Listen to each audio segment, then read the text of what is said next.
Sah sudah, ibu kota Indonesia bakal pindah dari Jakarta ke Kalimantan. Sidang paripurna Dewan Perwakilan Rakyat secara resmi menyetujui rancangan Undang-Undang Ibu Kota Negara menjadi undang-undang. Dari 9 fraksi yang ada, hanya fraksi PKS yang tak setuju hasil pembahasan RUU IKN. Ketua Pansus RUU IKN Ahmad Doli Kurnia Tanjung mengatakan pihaknya telah menyetujui ibu kota negara di Kalimantan Timur bernama Nusantara untuk selanjutnya disebut Ibu Kota Nusantara. Dalam Undang-Undang Ibu Kota Negara, ada beberapa poin penting yang diatur dalam payung hukum tersebut, mulai dari jadwal pemindahan ibu kota negara baru yang akan dimulai pada semester pertama 2024, hingga susunan pemerintahan khusus Ibu Kota Nusantara. Dalam sidang paripurna pengesahan Undang-Undang IKN, Menteri PPN Kepala Bappenas Suharso Monoarfa menyatakan Presiden Joko Widodo mempunyai visi terkait pemindahan ibu kota baru ke Kalimantan Timur, yakni lahirnya pusat gravitasi ekonomi baru di tengah Nusantara.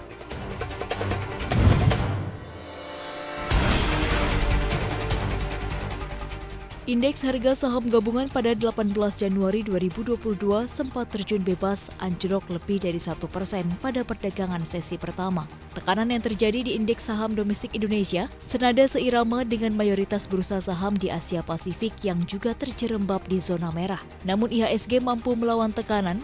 Di sesi kedua ditutup dengan pelemahan 0,4% ke level 6.614. Anjloknya IHSG ditengarai berasal dari dalam negeri, di mana sentimen negatif datang dari kasus COVID-19 yang terus meningkat. Jika hingga akhir tahun lalu kasus infeksi harian COVID-19 masih konsisten di bawah 500, kini jumlahnya merangkak naik. Para ahli termasuk pemerintah memperkirakan puncak kasus COVID-19 Omikron di dalam negeri akan terjadi pada awal bulan Februari. Akibatnya beberapa pemerintahan daerah mulai ancang-ancang mengambil opsi PPKM level 3, salah satunya adalah DKI Jakarta.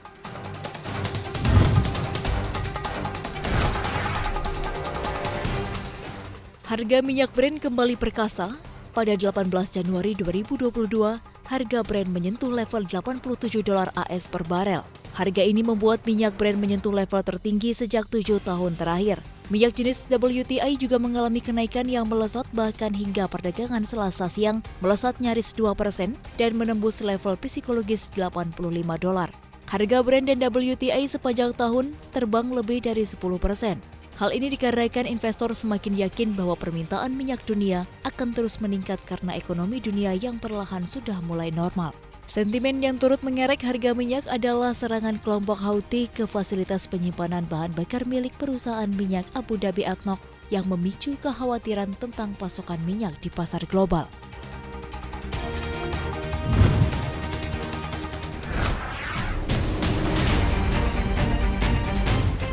Raksasa retail asal Amerika Serikat, Walmart tak mau ketinggalan untuk masuk ke dunia metaverse. Walmart rencananya akan membuat aset kripto sendiri dan juga mengoleksi NFT. Walmart juga mengajukan beberapa merek dagang baru pada akhir bulan lalu yang menunjukkan niatnya untuk membuat dan menjual barang secara virtual. Mulai dari elektronik, dekorasi rumah, mainan, barang olahraga, dan produk perawatan pribadi. Menurut kantor paten dan merek dagang Amerika Serikat, Walmart mengajukan aplikasi pada 30 Desember. Secara keseluruhan ada 7 aplikasi terpisah yang telah diajukan. Dalam sebuah pernyataan, Walmart mengatakan akan terus mengeksplorasi bagaimana teknologi yang muncul dapat membentuk pengalaman belanja di masa depan.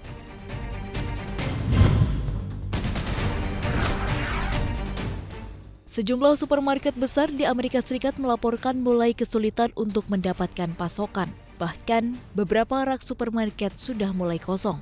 Tingginya permintaan bahan makanan dikombinasikan dengan melonjaknya biaya pengiriman serta kekurangan pekerja akibat penyebaran cepat varian Omikron telah memicu babak baru kekurangan pasokan kebutuhan pokok di negeri Paman Sam. Sejumlah kendala itu berdampak pada tertundanya operasional perusahaan makanan olahan dan produk segar yang secara tidak langsung memicu kosongnya rak-rak produk makanan di supermarket AS bahkan di retailer terbesar di negara tersebut. Wakil Presiden Komunikasi dan Penelitian pada Asosiasi Merek Konsumen, Cathy Dennis, memperkirakan situasinya akan berlangsung setidaknya beberapa pekan ke depan. Dennis menyalahkan kelangkaan produk pokok itu pada kekurangan tenaga kerja.